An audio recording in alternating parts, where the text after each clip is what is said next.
কাজের প্রয়োজনে যেহেতু আমার বিভিন্ন হোটেলে থাকতে হয়, তাই আমি আসছিলাম যশোরে একটি হোটেলে উঠছি। দেখেন হোটেলের কী অবস্থা। মোবাইল চার্জ দিব, সেই মোবাইলের চার্জিং পয়েন্ট দিয়েছে বেডের পিছনে।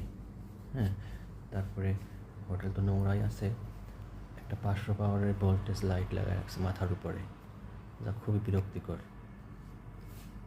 মোবাইল চার্জ দেওয়ার জন্য 10 বার জায়গা মতো দেওয়ার চেষ্টা করলেও ঢুকছে না।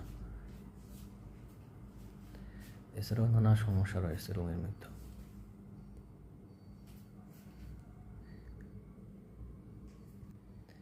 একটা জানালা রয়েছে, জানালা কখনোই খোলা যায় না, এটা বন্ধ জানালা। ওই দিক সামনের দিকে একটা জানালা আছে, এটা একটু খোলা যাচ্ছে। বাইরে অন্ধকার, যেহেতু রাতের বেলা ভিডিও করা হয়েছিল। জানালা দিয়ে বাইরে দেখা যায় ভালোই। একটা পাপোশ পানি দেওয়া খাওয়ার আছে। জন্য একটু পানি কিনেছিলাম। পাপোশটা এত ময়লা, আপনি পা মুছলে পায়ের ময়লা ওখানে লেগে যাবে। টিস্যু পেপার দিয়েছে, টিস্যু পেপারের বক্স আছে, টিস্যু নাই।